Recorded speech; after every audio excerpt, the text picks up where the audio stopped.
welcome to Vanadium. Today I'll be continuing reading Break the Bastion. I should get the title right. It's my 2016 book. Yesterday I read Chapter 9, Elixir, and today I'll be continuing with Chapter 10, titled The Map of Spaces in Between. And this starts at page 58 for those of you who have the paperback. So Chapter 10. The old tsunami watchtower had been abandoned for nearly 4 decades and become a rusting minaret of steel scaffolding. Before the Bastion and the advent of Laurent's alloy, the 3,000-foot tower had been staffed 24 hours a day to issue ocean warnings to New Mountain. After it was erected, it was only a few years before further rise of the Atlantic and construction of the Bastion made the old watchtower obsolete. It poked through the cramped tree line on New Mountain like an unruly weed. Many of the residents had called for its demolition over the years, but it was considered a protected historical site. Entry to the tower had been closed for years, and the road that connected it to New Mountain hadn't been maintained. The only way to reach the gate was a shoulder-width path through the woods. The route was known only by the teenagers in the area, who had worn a path into being and maintained it over generations of disobedience. That night, Lucas and Morgan pointed their flashlights down the path and prepared to start walking. To Morgan's surprise, Lucas took the lead. As they drew closer to the watchtower, they sensed activity ahead. The howling laughter and medley of voices sounded like they belonged to young people. Cigarette and wood smoke slithered down the path toward them. A soft orange glow pierced the woods, and they realized they had come upon a small bonfire in front of the tsunami watchtower. A group of 15 or 20 older kids were throwing bits of branches and dead wood into the pile and dancing. Others were just outside the fire in the trees, making out and snorting ground-up anxiety pills. "Gentlemen," said Strix, who was peeking out from the top of Morgan's backpack, "it's important that we push forward. The universe does keep us on schedule." When they were close enough to see the door of the watchtower, they realized Callista had already arrived. She was trapped between the watchtower's chain door and 3 large, older boys. It was clear she was in trouble. Morgan and Lucas recognized one of the boys right away. "Of course it had to be Knox," grumbled Morgan. Lucas started toward them with Morgan following.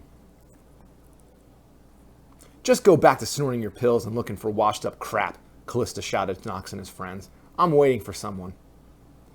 "You don't look like a public school girl," said Knox with a calm, playful grin. "I know all the girls." "You carry yourself differently. It's in your voice, too.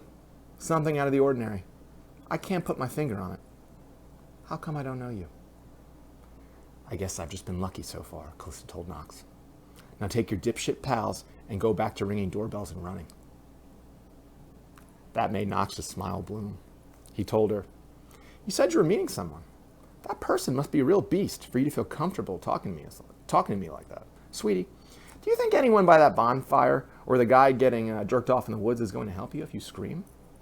The person you're waiting for must really be something." Lucas and Morgan came out of the woods and stood between Callista and the boys. Morgan pointed his eyebrows into a fearsome angle and threw his shoulders back to look as intimidating as he could. When Knox saw Morgan, he said to Callista, "So that's who you're waiting for." "I'm surprised, but also not surprised." "Isn't that weird?" he told Morgan. "I was taking a night off, Battle. I was going to get to you and the beluga boy tomorrow." "Well then," said Morgan, "why don't we forget about tonight? Let's pretend we didn't see each other." "Sorry, Battle," said Knox. "I don't think so. We just came up to your girl here and say hi, and she started insulting us, insinuating that we're small-time hoodlums. I don't like that at all, Morgan. I value my reputation. I and my associates can't let that kind of talk stand." "Come on, Knox," Morgan said. "We've got plenty of time to kill each other. We're here for another reason. After all the years you've wanted this, let's make sure we do it right." "Good point, Battle," said Knox. "I always thought I would drown you in a puddle during a storm." "That's the way I always imagined it," Knox scanned Callista from her feet to her face, saying, "I know why you insulted me. Don't worry, it worked. I like you." "Back off her," ordered Morgan. Knox noticed Strix's head poking out of the top of Morgan's backpack. He told him, I see you brought along a little stuffed owl for protection. He stared at Strix more and became interested. That's a weird-looking stuffed animal. Let me have that thing. Go to hell, said Morgan. The boy to Knox's right grabbed Callista's shoulders and started to rub them. She tried to rip herself free, but the boy was far too strong. Knox and the third tried to hold Morgan so they could get their hands on Strix. While Morgan and Callista tried to fight off the boys, Lucas could only stand there. He felt nausea starting in his core, a hot tension moving up his body. Hey, Lucas shouted to the group. Leave him alone. Or what? Said Knox, taking a step toward him. What are you going to do, fat boy? Slap us with your tits? For a moment, Knox and his friends turned their attention away from Morgan and Callista. Leave us alone, said Lucas, just before a small but wretched belch came up from his stomach. Stop it now, Knox, he said, sounding simultaneously sick and fearless. Did you think we forgot about you, Lucas Mucus? Asked Knox, who poked him in the chest with his finger. My plan is to scare you so bad your obese heart just explodes. Stop it, warned Lucas, as his face became as hot as a sunburn. Or what, fat boy? What? Are you going to have a heart attack right here? Just then, the entire contents of Lucas's stomach pumped into the air from his mouth nozzle. The stream hit Nox Jabarosa right in the face and spilled on the others. The group tried to flee, but they slipped and fell in the vomit. It looked like a mixture of fresh mud and bile, with an odor that burned their lungs and eyes. Lucas told them all, Now you have what I have. The doctors can't even identify it. He raised his voice and lowered his tone, nearly growling. Now you're gonna die too! The kid's got a disease, one of Knox's friends shouted as he tried to wipe away the coating of vomit from his face and hair. The three of them fell over one another in an attempt to rinse their faces with their beers. They ran over to another group, stole their beers, and poured them over their heads. Knox, who could barely see through stinging eyes, spit and hollered, You're dead, Mucus! You're as dead as your goddamn dad! Morgan, I'm gonna rip your balls off. And girl, whatever your name is, you're dead too, and you're gonna become my girlfriend for a while. The three hoodlums ran off down the path, leaving Lucas, Morgan, and Callista by themselves.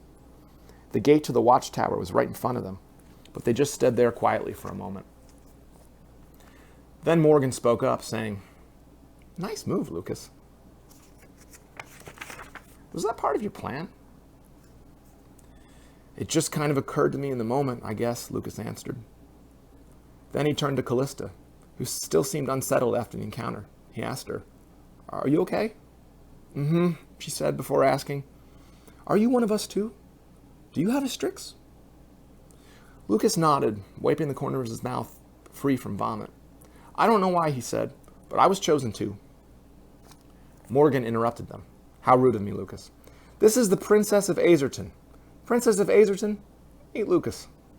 It's Callista, she told Lucas before giving Morgan an annoyed look. I think your friend and I got off on the wrong foot. Strix spoke up from Morgan's backpack. It said, The three of you are together for the first time. This is an important event. First, Lucas, we must commend you on your fighting tactics. That was quite an unconventional defense. Why did you bring us all the way out here, Strix? Morgan asked, angling his head back to take in the whole tsunami watchtower. Is the fun over, or do we have more in store? We assure you, said Strix, the next part of the mission will be interesting and enjoyable. Enjoyable, huh? Morgan started to ask. Why does that make me nervous? A tall fence with razor wire ran around the base of the watchtower. A fat chain with a combination lock that could have weighed 20 pounds secured the gate. Are we supposed to climb that? Asked Callista, as she thought it was an impossible feat. There is no way, said Lucas. I'm not even trying. I think I've used up all my luck tonight. Strix's eyes lit up as its sensors scanned the scene. We have an easier alternative, said the owl. The combination to the lock is 3, 37, 42. They were surprised Strix had the combination. Callista walked to the gate and swirled the knob on the combination lock. The lock dropped, and Morgan helped her remove the chain. Once they were past the fence, Strix told them to proceed inside and to stick together. The watchtower's entrance was as black as the water beyond the bastion. Strix ignited a white light in his eyes, beaming what resembled headlights in their path. The tunnel to the door was surrounded by weathered concrete. Each of their footsteps ignited a stir of echoes down the corridor. All around them, graffiti spanning decades, some colorful, some faded, showed up in Strix's eyelight. "Break the Bastion" had been scrawled in dozens of different variations of spray paint. "Believe in Lacrone" was written on the walls and floor. "That graffiti looks fresh," said Morgan. "The rest is old as hell, but it looks like this Lacrone stuff was painted today." "What's Lacrone?" asked Callista. "We're afraid we are unable to answer that question at this time," answered Strix. "Unable or unwilling," commented Morgan. The corridor led to a dust-covered panel that lit up when the three got close. It was apparently the controls for the elevator system. Strix had the entry code for that as well. The car to the open-air elevator was just large enough for the three of them. It was less like an elevator car and more like a large bucket with some fencing. Strix told Morgan to hit the button for the top. For the first time that night, they could relax for a moment and catch their breath. Morgan and Callista were silent, and the only sound the three could hear was the sound of Lucas wheezing. His breath was squeaky, labored with gurgling mucus. He took the bottom of his shirt and dabbed some remaining vomit from his chin. "Are you really okay?" Callista asked him as the cart climbed to the top. "You don't sound good." Lucas didn't answer. He was having trouble catching his breath, and the height of the elevator car was starting to make him dizzy. After a moment, he nodded to her and steadied himself on the railing. "I think you saved us down there," she told him. "Those guys aren't through with us," said Morgan. "It isn't over. It's just gotten worse for us all." He stared at Callista with a grain of malice, saying, "Well, maybe not the princess here. I'm sure you've got armed guards at your private school." Just as the elevator brought them over the tree line, Lucas pressed his face up to the fencing to look out. "Man," he said, "I never thought I would get to see it. The ocean. It's so black and so empty." At that height, they could just begin to glimpse the ocean beyond the Bastion. It appeared as a black, churning void in the stars. The rumble and hiss ran through their bodies. Lucas noticed something strange right away. Hidden from those below, a small dome rested on top of the Bastion. The soft red light shone through the spray and fog. No one on the ground could have known it was there. "I've seen it before," said Callista. "Well, bully for you," said Morgan. "Never from so high, though," Callista went on, unaffected by Morgan's remark. "I swear, someone lives there." When the car reached the top of the tower, the three were able to see clear over the Bastion. At first, the sea looked like black emptiness, a tremendous hole in the stars. Then a white tip of a breaking wave became just visible, sending a crashing wall of water into the Bastion. The tower underneath them shook, and the hiss felt like a cobra's tongue on their noses. Had the Bastion not been there, even the relatively small wave would have leveled everything they had ever known. The Bastion separated them from the end of the world. "Why do you think Strix brought us here?" Lucas asked. Strix answered from Morgan's backpack, saying, "We believe we can answer that, Lucas. Please turn your attention to the horizon, just beyond the breakers." Morgan thought for sure he saw a faint green glow in the water, a soft flicker that seemed to be getting brighter. What the hell is that?" he asked. The glowing patch of water got brighter, bigger and closer, until it looked like the entire ocean had turned into lightning bugs. The mass of liquid light raised into a wave before splashing down to create a lime green fireworks display. "I'll say it again," added Morgan. "What in God's name is that?" "Luminescent algae," said Lucas. "I've read about them. Since the oceans have gotten so much warmer, they've been forming massive colonies. Some of them are as big as the Great Lakes used to be." "How do you know that?" asked Callista. "When I'm not sick," Lucas said, "I read." There was more out there. Floating on one of the glowing patches of water, a rusty old aircraft carrier bobbed in the middle of a glom of garbage, plastic from hundreds of years earlier. The 1,000-foot carrier looked like a rubber duck next to the massive garbage. "I've read about those boats," said Lucas. "People used to fly airplanes off them in the old days." Just then, a breaker smacked the carrier into the Bastion, sending out a soprano metal cry and a crash that shook the tower. "The past," said Strix, "never goes away. Even the ocean can't erase it. Memory survives. It's a law of the universe. Someday, everything you know will be washed away, but the memory will live on. Is that some kind of riddle? Asked Morgan. Because I don't understand it. You three will be the memory of this place, said Strix. That makes things much clearer then, said Morgan. Callista asked, what's going to happen to this place? The glow in Strix's eyes pulsed as he calculated an answer. We're not at liberty to say, Callista. What do you mean, you're not at liberty to say? We need authorization, said Strix, to share that information. From whom, she asked. You know my father is in line to be the finance minister. What an important daddy you have, Morgan said, rolling his eyes. We require authorization from our creator, Blaise Laurence, said Strix. Callista asked Strix, what about the dome on top of the Bastion? I've seen it from my room for years and wondered about who lived there. My dad said he doesn't know. Strix's motors hummed and his eyes flashed. It would be near impossible for a human to live up there, said the owl. The winds would likely blow someone off, and the sight and sound of the ocean would be very damaging psychologically. My dad knew a guy, said Morgan, that snuck up there on a bet. He ended up a vegetable after they got him down. He never came back to work, my dad said. Something far beyond the Bastion suddenly stole their attention. The rumbling they felt was different from what the ocean produced. It seemed to come from deeper within the earth. A web of white and purple lightning flashed inside of what appeared to be a mushroom cloud on the horizon. The display, however, did not belong to any storm. Strix told them, behold, the purpose of tonight's excursion. Fire spit from the fledgling volcano high into the air. The vent at the top of the budding mountain just peeked over the water.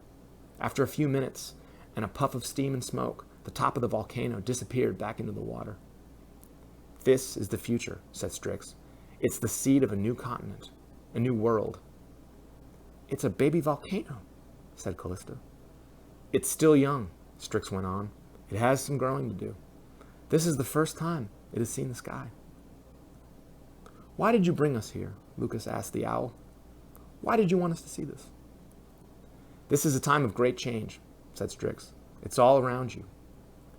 You three are like that new continent, just starting to tear through the water. All right, that was chapter 10. I'll bring chapter 11 soon, and that chapter is titled Searching for Lost Children.